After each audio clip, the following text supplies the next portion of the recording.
El día de hoy es presentarles algo de sindesmosis. Yo he visto muchas dificultades en las presentaciones de casos. Hay muchas dudas sobre la reducción, cuándo se fija. Ahorita estamos viendo muchas combinaciones de métodos, pero los principios siguen siendo los mismos. ¿Sí? Entonces, la idea de esta presentación es que hablemos un poquito de la anatomía y de la función de la sindesmosis, cuáles son sus componentes anatómicos, cómo hacemos el diagnóstico pre e intraoperatorio, algunos manejos según los tipos de lesiones y asociaciones.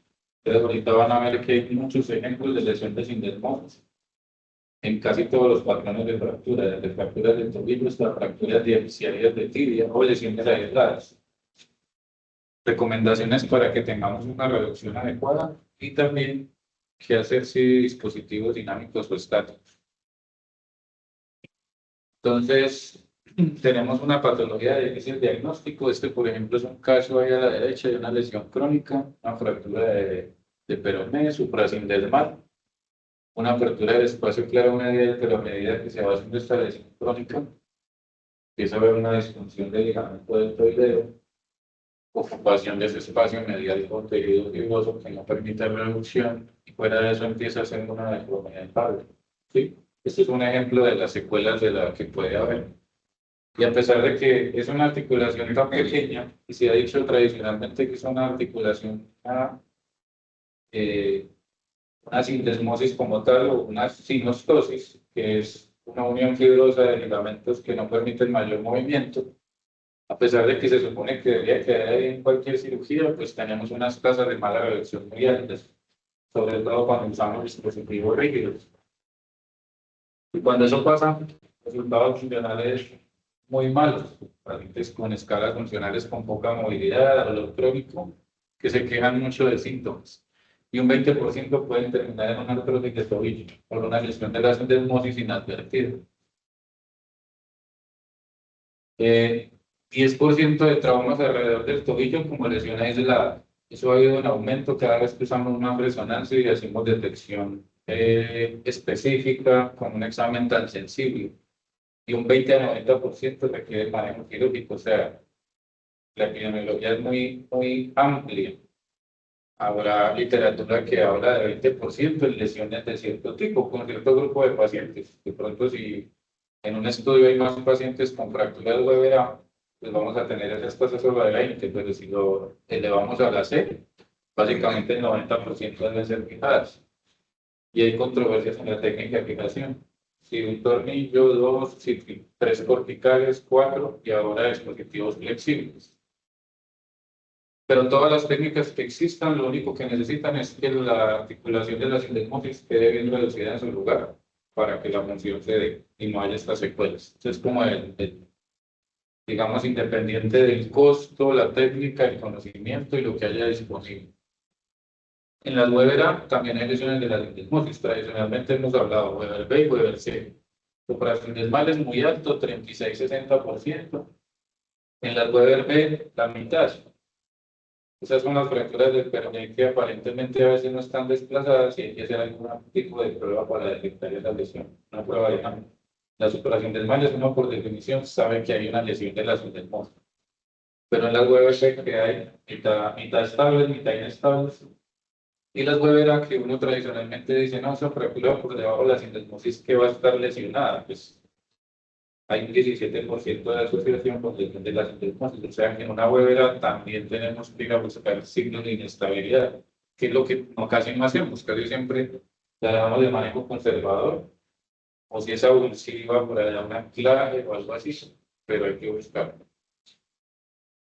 Es una articulación de tipo fibroso, muy estable, fija la tibia con el peroné, tiene un movimiento muy pequeño, es apenas de un grado en traslación, es apenas de un grado de rotación externa e interna, pero sí hay un micromovimiento.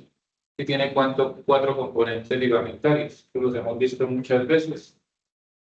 Ligamentos que unen la tibia con el peroné en la parte inferior, tanto en su cara anterior como posterior. O sea, el ligamento tibio-peroneo, anterior inferior y posterior inferior, ligamento interóseo y la membrana interósea que hace parte de ella. Es decir, como diría filósofo, por así decirlo, Si ustedes tienen esos 4 componentes, cualquier combinación de ellos puede dar diferentes patrones. Eso es lo que uno debe analizar para la migración.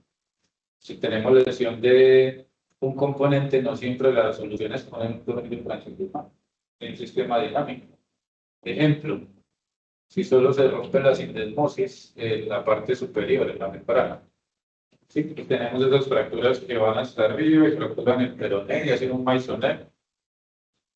Ahí que estaría dañado. Abajo está estable, están los 3 componentes de abajo fijos. Ese sería un manejo conservador, no le hacemos nada. ¿Sí? Porque sería solo eso, pero eso es muy raro. Hay una secuencia de lesión que casi siempre va de inferior a superior. Pero si abajo solo tenemos el componente anterior inferior lesionado, y el peroné hace un poquito de rotación externa. Eso no como lo resuelve. ¿Qué se les ocurre? Mire, solo está lesionado este. Está el interocio bien, mantiene peroné en el centro. Está el posterior bien. Solamente que hay un poquito de rotación externa hacia posterior del peroné que haría para reparar solo ese componente. O sea que una forma de recuperar la sindesmosis sería de pronto poner un anclaje y traerlo y volverlo a unir a ellos. Hay unos que ponen un internal brace, ponen un tornillito acá, uno acá y una sutura de esas trenzada y no hay que poner un tornillo transindesmal. Entonces, dependiendo de toda esa combinación, vamos a tener métodos de fijación. Y básicamente, ¿qué resiste? Fuerzas de rotación, de traslación y de traslación axial. ¿Sí? Tradicionalmente se ha dicho que esta articulación es una sindesmosis, articulación fibrosa, pero histológicamente se ha encontrado, ahí donde está marcado en esa foto anatómica, que sí hay unos cartílagos, que sí hay un espacio articular que tiene una congruencia y también que hay una plica sinovial. O sea, contrario de las articulaciones fibrosas del cráneo, por ejemplo, no hay una espera tener líquido, pero yo creo que ustedes han visto a veces que uno cuando abre la sindesmosis sale una gota, habrá no, menos de 1 centímetro de líquido sinovial, pero sí lo hay, o sea que sí es una articulación. Y si es posible dejarla anatómica, no necesariamente hay que poner ahí donde caiga. ¿Sí? Miren la plica sinovial que nos muestran estos estudios anatómicos, que hacen unos cortes y si observan superficie articular y una plica que genera líquido sinovial.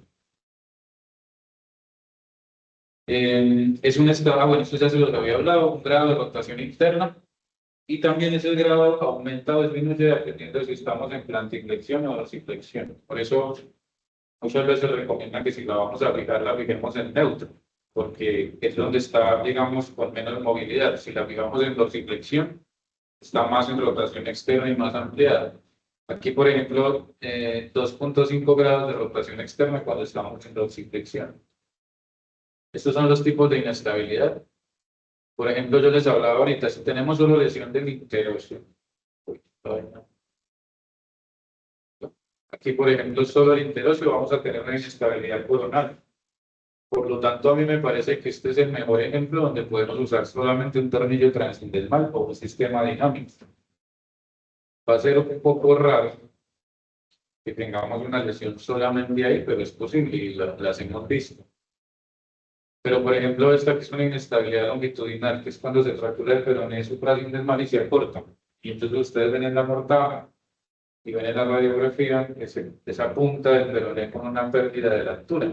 Les decimos, marquen ese ángulo, ese círculo de Weber o el arco de extensión del tobillo. Si está muy acortado, ¿ustedes creen que un sistema dinámico les va a mantener eso bien? Un sistema dinámico que tiene una placa en el peroné, una placa en la tibia, y ustedes lo ponen ahí, no va a ser suficiente. Puede que ustedes bajen la longitud del peroné, lo jalen, logren la longitud, pero si ponen un sistema dinámico, él puede hacer esto y se desliza, se bascula.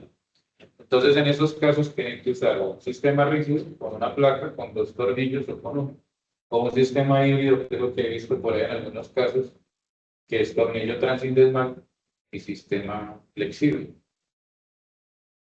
Pero si tenemos, por ejemplo, estas que son de las más comunes, miren, por ejemplo, acá se rompe solo el componente anterior y el interocio. Ahí ya hay una combinación y ahí es donde se va el peroné en rotación externa hacia posterior y donde nosotros hacemos el abordaje y vemos ahí que hay una apertura, ¿sí? Metemos ahí un elevador, abrimos y encontramos la apertura. En este caso, por ejemplo, se beneficia del tornillo transindesmal, ¿sí? Con una sola sutura acá no es posible. Y con un sistema flexible podría ser, pero necesitarían quizás dos, dependiendo de la zona de inestabilidad. Y por ejemplo, la inestabilidad sagital, donde están rotos los tres, que también es una lesión común que encontramos. Entonces, ¿qué tenemos que hacer? Siempre el peroné tiende a irse hacia posterior. Hay que anteriorizarlo para poder localizarlo ahí en las intermosas. Este es el mecanismo de trauma, muy común en el fútbol americano, donde el pie queda fijo al suelo y hay una rotación externa, ¿sí? Y esto combinado con las fracturas de tobillo. Los traumas rotacionales, pero de alguna forma hay una rotación externa forzada. Y hay algo de dorsiflexión. Entonces, en los mecanismos de Lau-Hansen que se menciona, 36 a 60% en el mecanismo de pronación rotación externa, que es la tipo 4, y supinación rotación externa, 17 a 45%. Son lesiones que es muy común. En la parte clínica aguda, es difícil hacer todo eso. El paciente va a llegar con edema, una fractura, no camina, no se deja tocar, está inflamado, entonces va a ser difícil. Pero estos exámenes clínicos son útiles para la lesión crónica. Por ejemplo, esta prueba que es la prueba de pierna cruzada, que le dicen que cruce ahí la pierna y le presionan la pierna contra el muslo y si encuentran dolor están haciendo una especie de test de compresión. Prueba muy específica.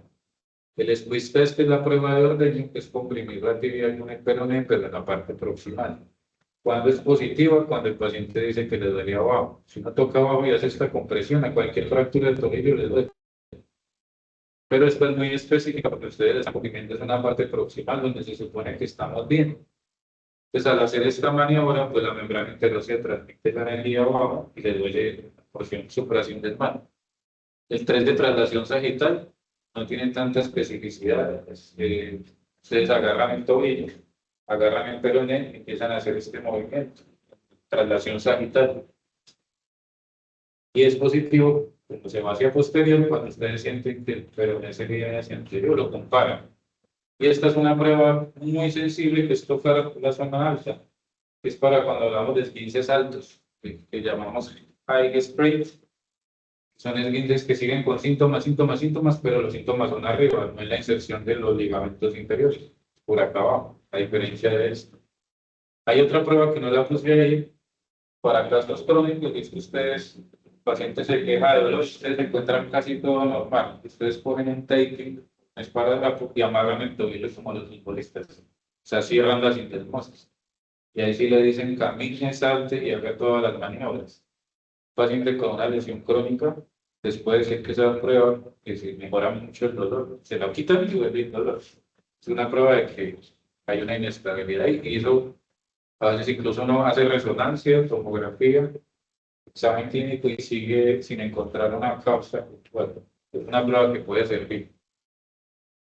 Ya esto lo tenemos muy claro. Diagnóstico radiológico en una radiografía con apoyo, estática, AP de tobillo y mortal, donde vamos a ver, por ejemplo, el espacio claro medial, el espacio claro anterior superior, la zona del lomo talar, pero sobre todo la sobreposición tibio-peronea, que es este espacio, o el espacio claro. Esos dos, en teoría, en la literatura dice que deben medir 6 milímetros cada uno. Pero no es lo mismo el tobillo de un paciente de Estados Unidos que el de acá. Una persona muy bajita de 1,50 probablemente la medida sea 4 milímetros. ¿Sí? Hay muy pocos estudios latinoamericanos que hablan de ese espacio normal en nosotros. La mayoría son estudios europeos y americanos. Entonces, pero en promedio vamos a hablar de un espacio claro medial de 4 milímetros, que es lo que ya hemos contado. Acuérdense que un espacio claro medial no solamente es una lesión del deltoideo, o sea, para que haya una lesión del deltoideo tan inestable, que el espacio esté tan amplio, tiene que haber una lesión de las intermosas, porque esto hace una contención de las trábeas y no deja que se bascule la rotación lateral.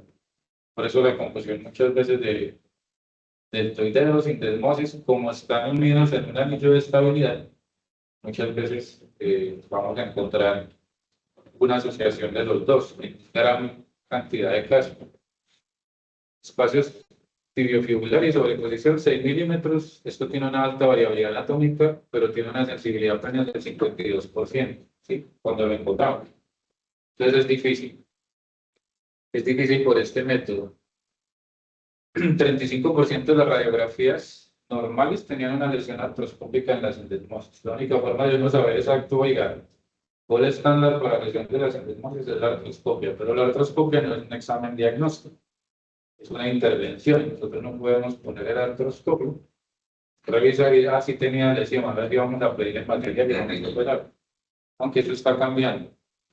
Ahorita hay disponibilidad de artroscopios para consultorio. Entonces usted le pone anestesia local al tobillo, hace una buena asepsia e incluye un artroscopio que es flexible, muy pequeño, y lo usan en un consultorio para regresar a la lesión. Una forma directa de cada vez se usa más, sobre todo en Estados Unidos. Alta tasa de falsos negativos, pero sigue siendo un examen inicial de apoyo que tenemos que tener siempre. Hemos hablado de esta línea en varios casos operados. Hacemos una tomografía del tobillo, ojalá comparativa, cuando tenemos dudas.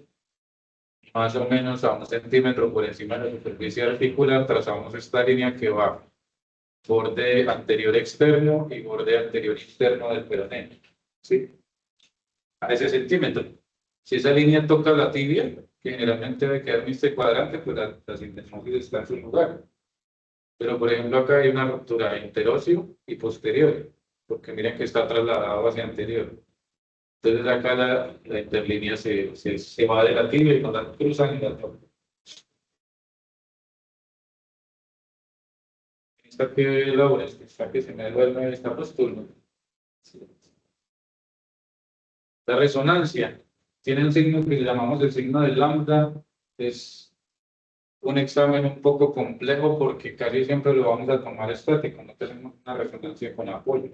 Entonces, como va a ser estático, pues va a depender de que la cápsula y estos ligamentos estén íntegros. Si hay una ruptura, pues el líquido sinovial se va a ver allá por allá arriba, no debería estar porque aquí hay una barrera que no permite que la sienta. ¿Sí? Eso es lo que vamos a ver. Aquí, por ejemplo, hay una lesión crónica, uno ve que el espacio está muy aumentado. Y en este corte, podemos ver a veces, por ejemplo, acá miren que hay una avulsión anterior, hay como un fragmento de Wagstaffel. Uno puede aquí encontrar, se ven muy bien los ligamentos tibioperoneos inferiores. ¿Sí? Entonces uno ahí puede diagnosticar esto, pero ya en casos muy específicos, crónicos, en contexto agudo no es usual. Y la artroscopia, que es el estándar de oro. Vamos a encontrar, aquí por ejemplo, este es el astrágalo. Esta es la tibia y este es el peroné. Y vamos a incluir, por ahí uno puede ver la relación que hay entre los dos y va a incluir el artroscopio, el shaper, sin moverlo, sin desviar, solo para hacer una prueba dinámica. Y por ejemplo, uno mide cuánto tiene el shaper. Hay shaper de 3 cilindros. Por ejemplo, una pieza que tenga 4 milímetros, les va a hacer una prueba. Oiga, no debería haber una apertura de la sindesmosis con 4 milímetros. Probablemente si usan un shaper muy pequeño, se van a ingresar y van a ver como una lesión, pero 4 milímetros es el estándar para determinar eso. Entonces acá miren que hay una apertura. Por eso es que es tan específico con la artroscopia vamos a encontrar ese diagnóstico. Ese es el espectro de lesiones. Estas son las más comunes, que son las asociadas a fracturas bimaleolares y tramaleolares, que son las que hemos estado hablando. Pero, por ejemplo, las lesiones por esguince alto son altamente pasadas por alto, porque ese paciente que hace rotación y le duele arriba y a veces si no tomamos una radiografía completa se nos pasa. El paciente con fractura de tibia diaficiaria, esta lesión casi nunca la buscamos. Podemos tener, por ejemplo, en este caso, miren, una fractura de tibia compleja con minuta distal y ustedes hacen su fijación con el clavo, pero en este caso, por ejemplo, además de la fractura, tenían una transmisión de energía que rompió sin desmonte. Esas son infrecuentes, casi no, o a lo mejor se nos pasan por alto muchas veces. Sobre todo si tenemos fracturas distales. Y las lesiones crónicas, mire cómo este caso, por ejemplo, tiene ya una artrosis una esclerosis ya tibiotalar y miren el espacio abierto. Aquí ya no hay cómo lograr un cierre con un sistema dinámico ni estático. Aquí tengo que hacer una reconstrucción con un injerto. Pero en este caso, por ejemplo, ya termina sin artrodesis, está muy avanzado el proceso. Entonces, lesiones aisladas con esguince alto se caracterizan porque hay un dolor suprasindesmal constante, crónico, insidioso, y no encuentra una fractura allá abajo. A veces no encuentra fractura tampoco proximal, pero en este caso sí. Miren, apertura completa, fractura proximal. Este tiene muy buena longitud abajo en el peroné, ¿sí? ¿Qué debemos hacer nosotros quirúrgicamente? Descender ese peroné, mirar directamente en la sindesmosis no por intensificador. Acordémonos, es una articulación, tiene cartílago, tiene plica sinovial, o sea que tenemos que reducirla donde debe ir. Como una fractura articular, como una fractura de un platillo tibial, ¿sí? Descendemos ese peroné y una vez ubicado ahí en esa zona, en estos casos hay mucha inestabilidad longitudinal.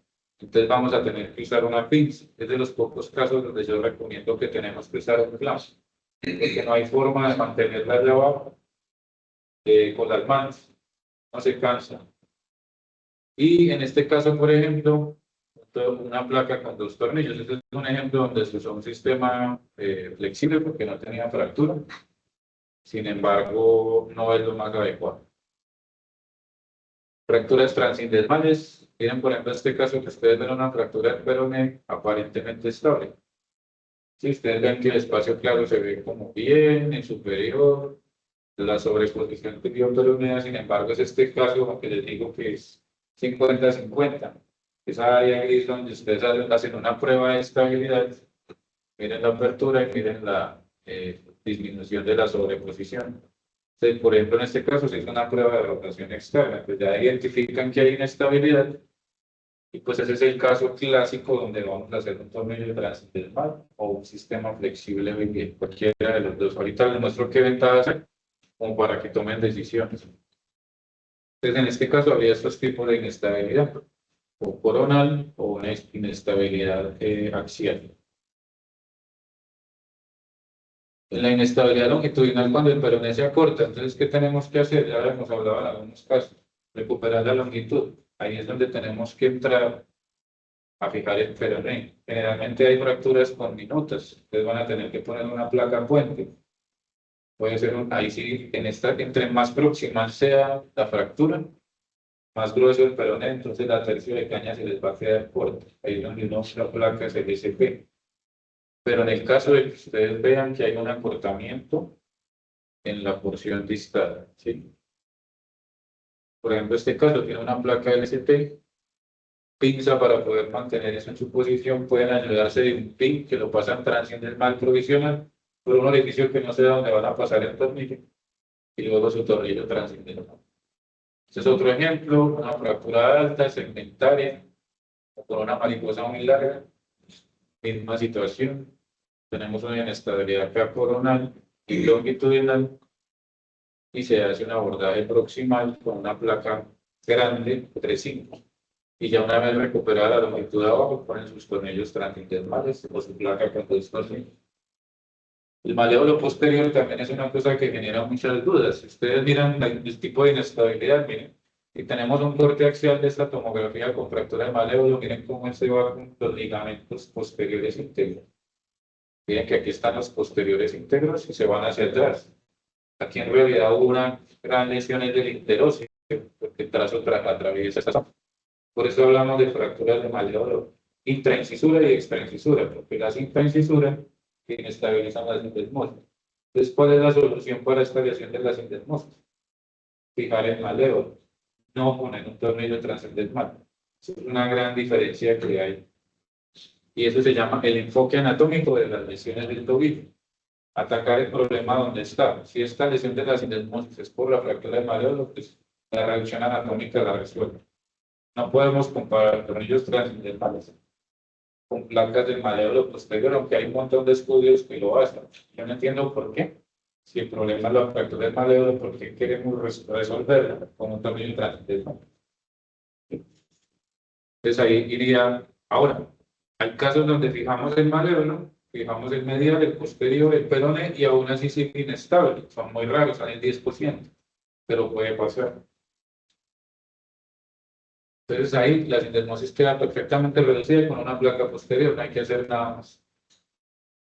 Otras lesiones, PILOX, que es como hablábamos ahorita, miren, si aquí se insertan los ligamentos inferiores anteriores, pues una fractura ahí genera una inestabilidad. Entonces la solución es fijar ese fragmento con un tornillo o con un anclaje dependiendo del tamaño. Si tenemos una fractura del Wagstaff es lo mismo. Esta no es del Wagstaff. Pero si tenemos una fractura acá en esta zona y está evolucionado los ligamentos, pues lo mismo. Se ponen tornillos en el peroné y se resuelve. No es un tornillo transversal. Y estas que llegan ahí relativamente, llegaron al mes, yo creo, no sé si todavía. Se llaman lock splitter, que son fracturas como en hacha, donde hay un componente axial importante del talón. Y es que el talón rompe todas las estructuras ligamentarias de la lengua. Aquí sí necesitamos de todo: placas, dos tornillos, reducción con pinza, pines para mantenerlo y fuera de una reconstrucción completa del ligamento del tobillo. Entonces tienen todo el espectro de lesiones que hay, desde lo más pequeño hasta lo más severo, que sería este caso. Entonces aquí como 5 o 6 claves para la cirugía. Primero hay que hacer el diagnóstico intraoperatorio, ¿sí? Ustedes no van a llevar una lesión estable a cirugía. Ese se supone que ya en consulta de urgencias ustedes ya dijeron, no, usted maneja un conservador. De pronto le pueden hacer una radiografía de estrés allá en urgencias. Si el técnico le da la gana, si ustedes van y se ponen un peto y unos guantes plomados y hacen una prueba de rotación externa y comparan. O le dicen que si que es capaz, una comparativa con apoyo. O si el técnico quiere colaborar, pues una radiografía con gravedad, ¿sí? Tomar una AP con él y así por fuera de la mesa. Ya este es el paciente que está en cirugía. Entonces, antes de intervención, ustedes pueden hacer estas pruebas. Test de rotación externa, que tiene una especificidad muy buena, pero una sensibilidad mala. Es muy confuso.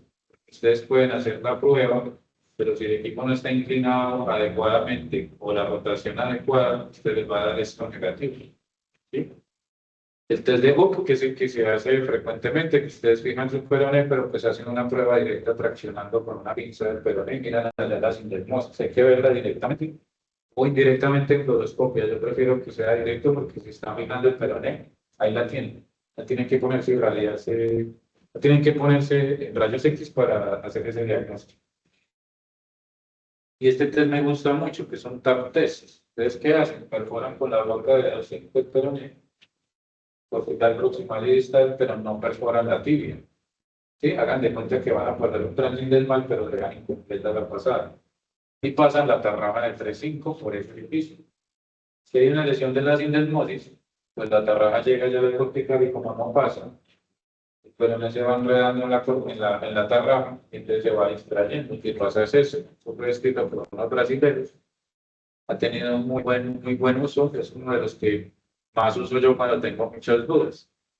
Vean acá cómo se abrió 7.5 milímetros el espacio. Pero si esos ligamentos están íntegros, la tarraja se queda dando vueltas en la cortical y no pasa nada. ¿Sí? Ella se queda ahí y no sigue, y no hay apertura. Esto se llama TAP test. Esta es la prueba con el elevador. Incluye ahí el elevador y hace miren cómo se ve la sindesmosis ahí. Así se ve. Ese es la aplica sinovial, el cartílago. Miren una prueba de rotación externa intraoperatoria, donde ven ahí ustedes cómo hacen rotación externa forzada y ven cómo se abre la sindesmosis.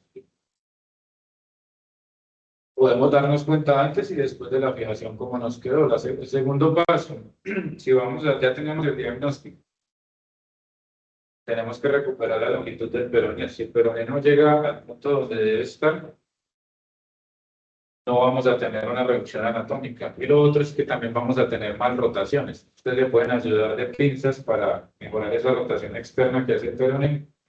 Le hacen rotación interna y tracción para lograr la longitud. Si tienen una fractura simple, pues fácil, hacen la reducción anatómica con un tornillo y ella ya llega a la longitud de abajo. Si tienen una fractura con minuta, ya tienen que valerse de estrategias de reducción con estabilidad relativa, o sea, una placa puente, por ejemplo. Este caso, por ejemplo, del hospital, tenía una combinación muy marcada, miren esta combinación acá, muy difícil establecer la longitud. Entonces lo que se hizo fue poner la placa primero, pero dejar estos tornillos sin pasar. Y en la parte de afuera poner un tornillo por fuera y este sistema de extracción. Creo que todavía está ahí. Es como un gusanito, así como redondo, donde ustedes anclan en el tornillo de la parte esta y anclan la punta de la placa. Y a medida que ustedes pasan la rosca, pues va haciendo una distracción, es un pequeño distractor femoral, pero pequeñito, de 4 o 5. Entonces, al hacer eso, ustedes miran la fluoroscopia, ven que aquí todavía no se ha logrado y aquí ya llegamos a la longitud. Y ahí fijan su placa para casos complejos como este que tienen tanta combinación. Luego hay que localizar adecuadamente el clamp si es necesario. Pues hay muchos errores acá. Miren estas 3 estrategias de aplicación y uno no está mirando. Uno piensa que el peroné y la tibia están, no, el peroné siempre está posterior. Y la sindesmosis mira, la fisura mira hacia posterior. Entonces el clamp debe ir, la punta que va al maledor medial va anterior, de esta forma. Y la punta que va hacia el peroné va ligeramente posterior para que el encanto. Si ustedes lo ponen, miren que aquí, por ejemplo, el clamp quedó posteromedial. Miren hacia la posteromedial, miren hacia dónde se va. Por eso las tasas de mala reducción tan altas, incluso con pinzas. Entonces, hay que inclinarlo bien. Y pues nos ayudamos mucho ahí. Hacemos la radiografía intraoperatoria de la reducción, pero miren que si nosotros nos pasamos de compresión, miren lo que pasa. Nosotros comprimimos ese clamp a las malas y que creemos que entre más se comprima, más reduce. Una sobrereducción y miren el astrágalo como es trasladado, sacado del pilón tibial, es básicamente extruido. Entonces no se puede ser exagerado. Ahora, ¿cómo evita uno la sobrecompresión? Si uno ya tiene la longitud del peroné adecuada, hizo una lesión de otro tipo que no genere inestabilidad longitudinal, con la mano se hace la compresión necesaria que se necesita, porque es una articulación que no tiene tanto movimiento. Solo con la mano pueden pasar un pin o pueden pasar su bloca de una vez para la reducción. Y verla directamente. Miren que ahorita vimos en esa foto, como en esos videos, cómo se ve la reducción. Ahí se da cuenta si está anteriorizado el peroné, posterior, y si quedó bien reducido. Por aquí te la para el elevado, que el elevado no entre o no se mueva. Esta es otra situación, localización adecuada del implante. Ya hemos hablado que el espacio de seguridad de la superficie articular es en promedio de 2 centímetros, ¿sí? Y lo más alto son 4 centímetros. Miren, por ejemplo, este caso donde ya está más alto de lo normal y quedó abierta el espacio claro y la sindesmosis tiene la sobreposición alterada. Entonces, entre más arriba, más riesgo de que esto se fracture rápido cuando empiece a apoyar y fuera de eso no hay una adecuada reducción. Entonces, esta es la zona más de mayor seguridad. Y lo otro, recordar que tenemos que la inclinación posterior para ese tornillo, porque el peroné no está de frente, sino posterior. Y ya una vez ustedes hagan la reducción, pues pueden confirmar que yo mismo, por ejemplo, no entra ni la pinza de sección, de lo cerrada que quedó anatómica. Y ya para terminar, fijación dinámica y estática. Hay estudios, metaanálisis, comparaciones, la fijación estática, a mi parecer, con todo lo que está mostrando, va a terminar siendo el estándar de oro, pero no para todas las lesiones, ya hablamos. Para la tipo Weber B, fractura Weber B, con lesión interósea y anterior, yo creo que es una técnica ideal, ¿sí? Pero inestabilidad longitudinales, lesiones aisladas, pues que sean aparte. Entonces, cuando comparamos los dos, la fijación estática es la más conocida, la tradicional, la más económica, técnicamente cómoda, es un solo paso, broca y tornillo, ¿sí? Broca de 5, parece que no es compresión, no es broca 3525, sino que es una broca que tiene el arma del tornillo y ya, el tornillo va a llegar allá y solo va a hacer esto. Por eso se llama de situación. A corto plazo más económica, biomecánicamente más rígida. Y se puede dar, y esta discusión de siempre, uno o dos da igual, 3 o 4 corticales da igual, tornillos de 3, 5 o 4, 5 da igual. ¿Sí? Yo me inclinaría por un 4, 5 en un paciente muy grande, 3, 5 en un paciente estándar, y me inclinaría por 2 tornillos en los casos que demostré, donde hay que mantener la longitud del perón en su lugar. Los tornillos no pueden con esa tracción. Problemas: alta tasa de mala reducción, que dependemos de nosotros de que veamos bien reducido y que hagamos la inclinación adecuada. Que hay que quitarlo, no es de rutina, pero hay muchos pacientes que fracturan el tornillo en una posición donde empieza a horadar la tibia. Si se fractura aquí no va en el peroné, no pasa nada. Pero si se fractura en el lado de la tibia, el tornillo queda íntegro, el tornillo en la parte proximal empieza a hacer un hueco. Se fractura el material, no permite el movimiento fisiológico porque estamos haciendo una artrodesis forzada, una osteodesis, básicamente, y hay que restringir el apoyo del tiempo, 6 semanas hasta que los ligamentos se estabilicen y cicatricen. La radiación dinámica tiene micromovimiento anatómico, pues porque nos deja con esa sutura, ese milímetro que hay, esos 2.5 grados que hay de rotación, se mantiene. No requiere retiro de rutina. El paciente puede apoyar más rápido y ingresar más rápido al trabajo. Hay menores costos económicos a largo plazo. Y los estudios que muestran mejores resultados funcionales agudos a corto plazo. A largo plazo da igual los dos. Y una menor tasa de mala reducción. ¿El problema cuál es? Porque siempre se ha hablado mayor costo a corto plazo. Poca estabilidad longitudinal, genera osteolisis, o sea, también la placa puede horadar el peroné, soltarse. Cuidado cuando pasan la aguja al otro lado, siempre hagan un abordaje medial para mirar que la aguja, la plaquita no vaya a quedar sobre el nervio safeno. Si la pasamos todo percutáneo, esto es un riesgo real que está descrito en varios artículos, una causa de dolor crónico. Y hay múltiples implantes, no familiaridad con la técnica, sin embargo, ahorita cada vez es más, en la medida en que han llegado más implantes y estamos más expuestos, pues se hace como más sencillo la. Entonces, independientemente del método de fijación, lo importante es que la sinesmosis quede reducida. Tenemos que ver directamente en el contexto de fractura de tobillo esa reducción, haciendo el abordaje lateral del peroné. Pueden hacer una pequeña curva o simplemente por el abordaje tradicional, dependiendo de lo que estén haciendo. Si están en el decúbito prono, entonces hacen su abordaje posterolateral, hacen la fijación, pero hacen la evaluación desde posterior. O sea, ahí también tienen el peroné, tibia, y pueden incluir ahí el elevador, ayudarse el fluoroscopio o ver directamente la inestabilidad. Si hay una lesión de la sinesmosis y malévolo posterior, la solución es fijar el malévolo posterior, no poner un tornillo de transcendesmal.